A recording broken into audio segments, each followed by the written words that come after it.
Hello, I'm Teneshia Sudds, the founder and principal consultant of Virtual Pro Associates. I'm huge on executive and career coaching, and after 20 plus years of experience assisting leadership in organizing their time and business to achieve maximum growth, I decided to expand into a business venture that would stretch across the dynamic support needs of all ranges. This leads me into the purpose of this segment of information and resource made available to you by getcourse.com.au, which is developing the support system you need. I've taken part in community efforts to assist women in developing the confidence needed to strategically build the life that they've always dreamed of. One of the key elements of achieving any goal is having or developing a support system.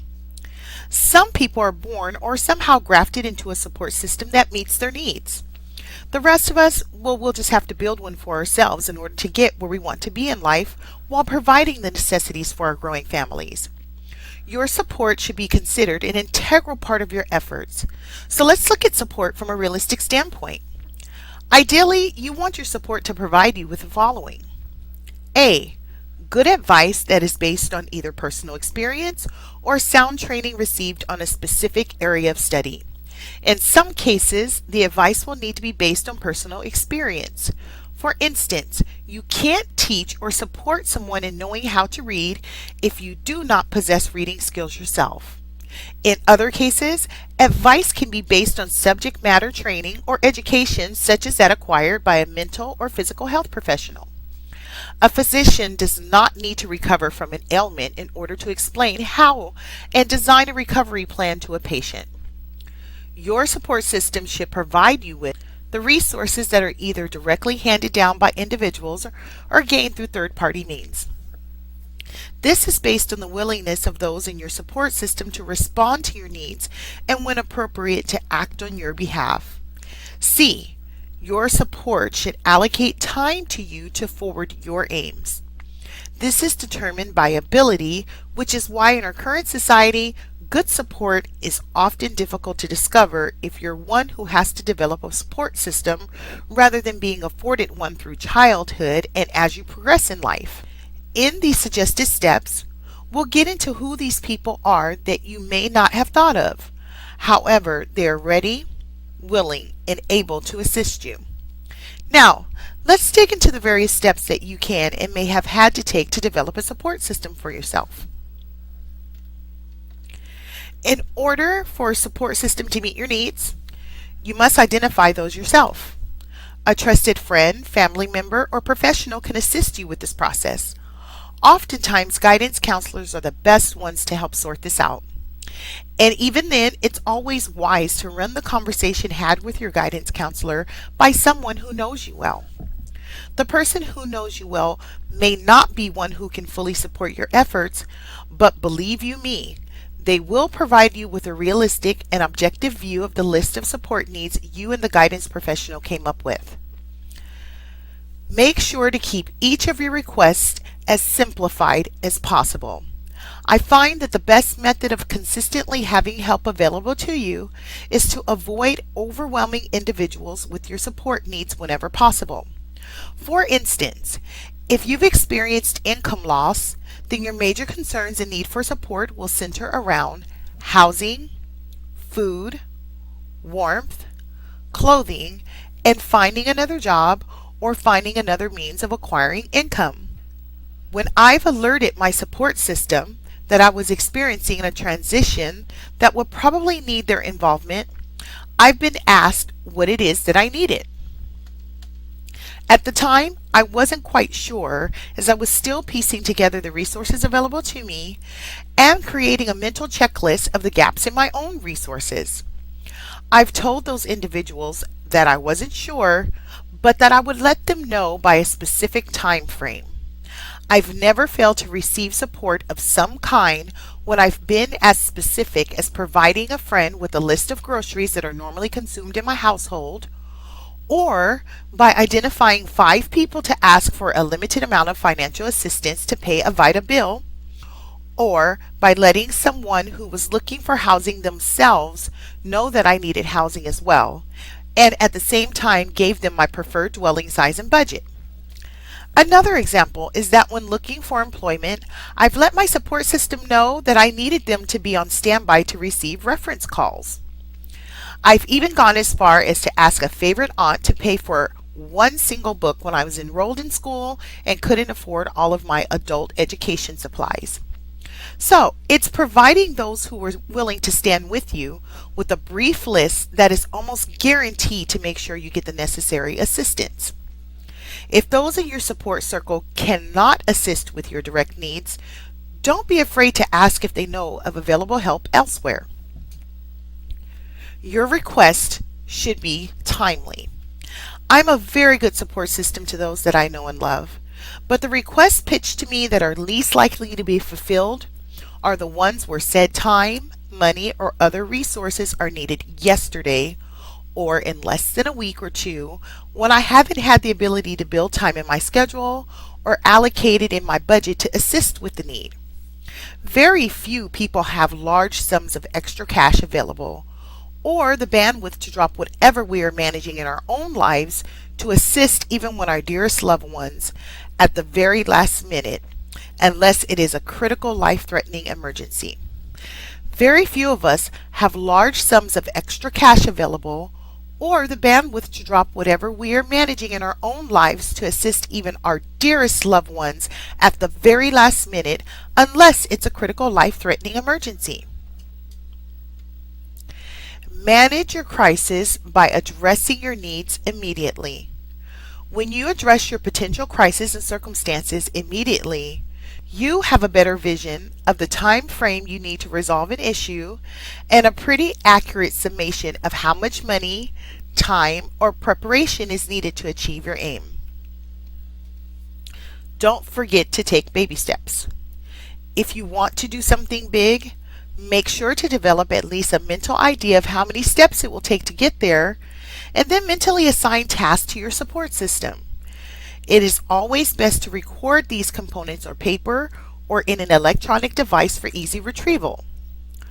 Oftentimes, those who may not be able to help when you mention the effort or ask them directly for support will think about your needs and end up figuring out something that they can assist with or that they can suggest that may help you resolve your issue and provide you with assistance to get well on your way to meeting your goals. Identify those who are good with crisis and last-minute requests. These are people who are normally good in emergent situations because their profession is based on such, or they've achieved much in life where they are in a position to assist without taking too much time out of their personal schedules.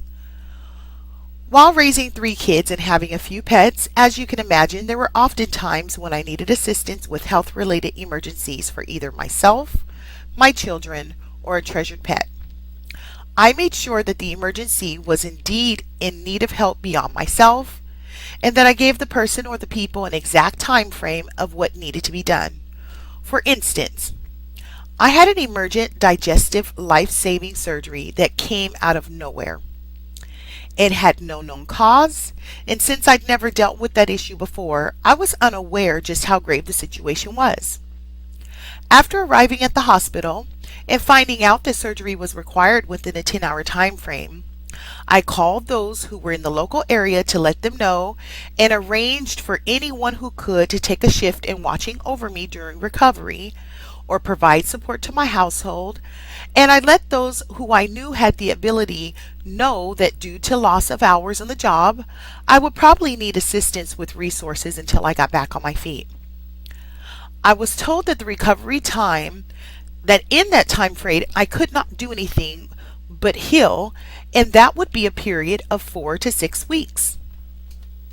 Due to the fact that my requests were timely, minimal, briefly stated, and given to the right people, I had about a dozen people immediately spring into action by doing anything as small as coming to the hospital to help me out of bed after surgery, or cleaning the vital rooms of the house that I wouldn't be able to clean for at least 2 to 3 weeks due to the fact that I couldn't bend at the waist. Do not be afraid to reach out to those who you know you have a great relationship with, but you all don't talk much on a regular basis. These are oftentimes going to be your heroes because these are people you cannot connect with all of the time due to their own superstar life activities. In other words, these people are very good at doing what they do. They're oftentimes organized and people who are great at personal preparation. Now we're getting to the portion of the process where you expand your ideas on who these support people may be. Like I spoke to in the process intro, there are people who have the time, resources, willingness, and ability to help you. In fact, they're either wanting to support someone like you, or they're actually paid to support you, but you're just not aware of it. Here are some sample places to search for these dedicated support individuals. Look within your child or children's school or daycare. Please ask those who are engaging with your family on a regular basis where you can get additional help. Those who are caring for your child come into contact and get to know other people either in their field or they know other parents who have been where you are who are great supporters. There are business associations, community centers, and nonprofit organizations that are filled with people who have time on their hands, the experience and willingness to help. And they also are generous with their time, advice, and generally want to help other people. Spend time chit-chatting with a senior citizen or a retired person in your neighborhood. I found that many stay-at-home individuals have great experience, and either they've accomplished what they've wanted in their career life, or they've fallen into an illness situation where they have nothing but time and good advice to give. They're also willing and ready because they're bored and may feel like they aren't being useful within the community, or they may feel like they're not even useful enough in their own lives. This relationship will be a huge benefit and a blessing to those individuals. Don't be afraid to link up with these people because remember, you're not going to require an overwhelming amount of support and you're going to identify exactly what it is that you need. Healthcare professionals are excellent at supporting growing families. Do you have a nurse in your family that maybe you've not grown close to? Spend time with that person and find out whether or not they're willing to be a support person for you, and if needed, predetermine a certain time frame that you'll need them.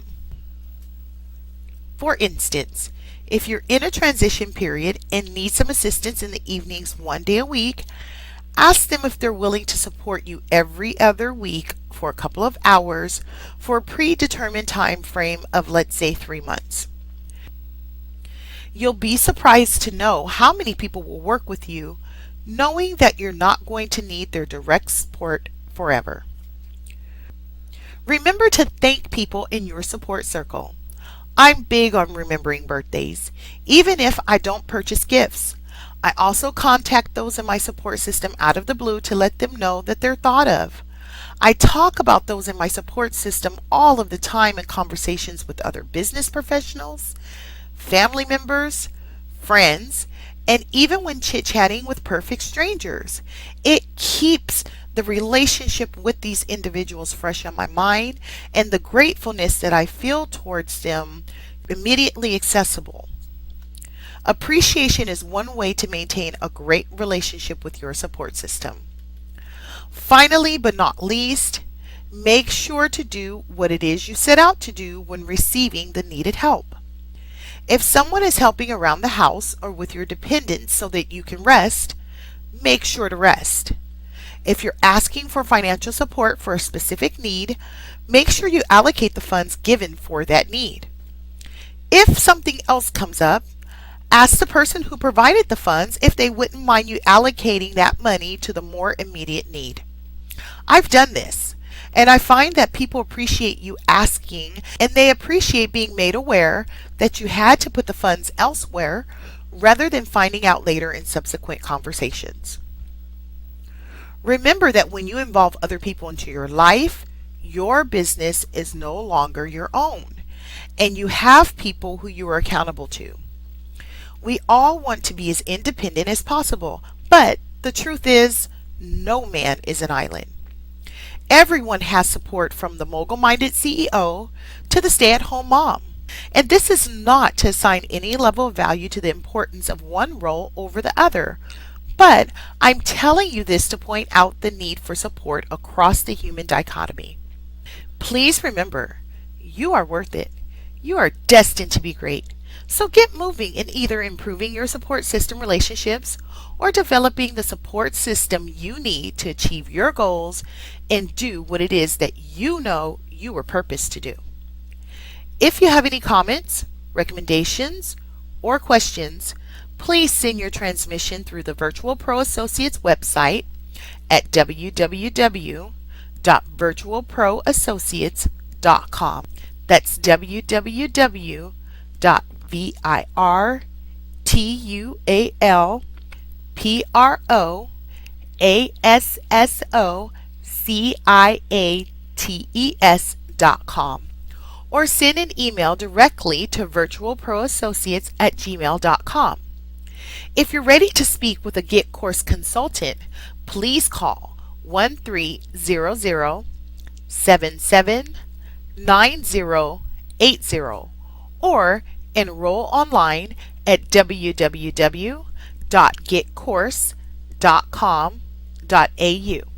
That's www.getcourse.com.au. Thank you once again for allowing me to share these insights with you.